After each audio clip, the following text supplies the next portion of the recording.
history later in the program. I'm joined now, however, by Reince Priebus. He's the chairman of the Republican National Committee. Mr. Chairman, welcome back to the program. Good morning, David. A lot to get to on politics for you to respond to the former president. Let's talk about this wealth issue. Is this an issue and is this an impediment for Hillary Clinton's candidacy? Well, I think it's an impediment because of, number one, how they earn their money, how they talk about their money.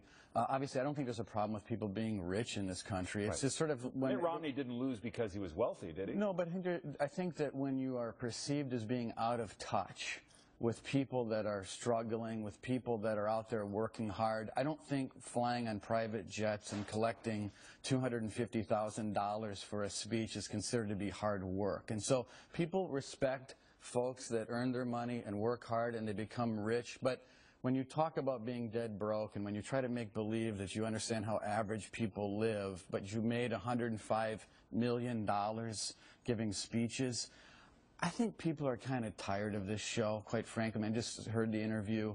I think there's Hillary fatigue. The show meaning what? The Clintons? The Hillary fatigue already out there. It's setting in. People are tired of this story.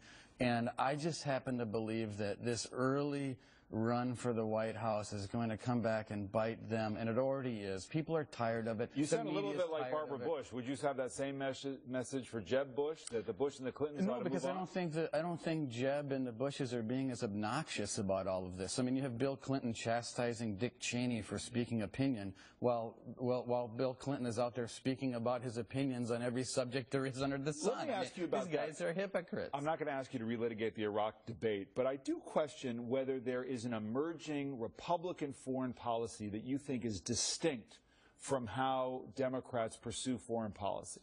Well, I mean, listen, as party chairman, you know I don't really get into foreign policy that much, and obviously I'm not in those rooms where always a good first time. But I understand that, but I think maybe the difference has been that the Republicans have been far more willing to be proactive earlier in avoiding some of these conflicts from occurring, where it seems like the president has been hesitant, procrastinating, putting red lines on a map. Some might say that that's actually more prudent than running into conflict without asking the hard questions. Right, but you can't, in the case of the president, I mean, he projected a red line, the red line was crossed, and he didn't do anything about it. I mean, and now he's going back and starting to try to do things. But all the chemical weapons were removed from Syria. Maybe 2 or 3 years earlier. And by the way, but all the chemical weapons were removed from Syria. Wasn't that not an end game? We don't know that. I mean, you don't know that. I don't know that. Nobody really knows that.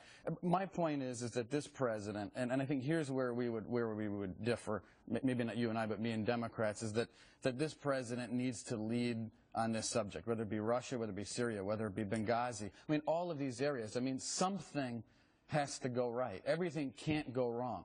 It's sort of like a multiple choice test. It's hard to get all the questions right, but it's also pretty hard to get them all wrong. But it seems able to get all the answers wrong. Why shouldn't Americans look at this threat of a House Speaker lawsuit as the president says, a political stunt? There's no real legal standing on behalf of an institution. The courts are loath to get involved in two branches fighting with one another. It would take several years to resolve. Isn't this just to gin up the base in the midterms? I don't know about that. I'm a lawyer. I know something about standing. But what I see is the Supreme Court now that 12 times over the last 3 years have struck down the president's overreach and growth in government, 9-0.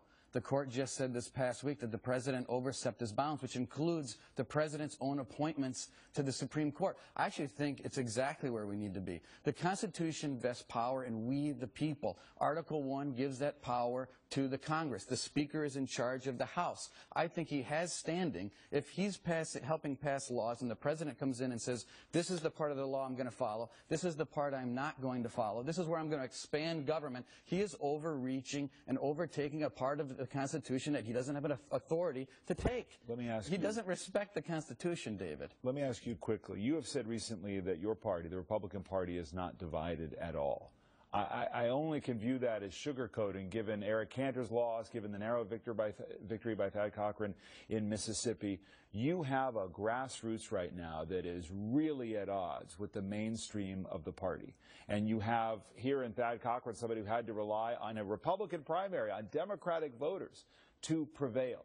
How do you reconcile that? Well, first of all, I think you have you're speaking of two races, and you're taking that and extrapolating it and placing it upon the entire Republican Party across the country. I come from Wisconsin, totally unified. It doesn't matter who or what type of Republican voter you're talking about. There's unity. You have two races that are going to be Republican, regardless of the outcome, that are going to remain Republican.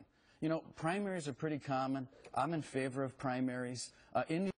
David, what will happen this year is the Republicans are going to add seats to the House, and most people out there think that we're going to win the United States Senate. So we add seats to the House, we win the U.S. Senate.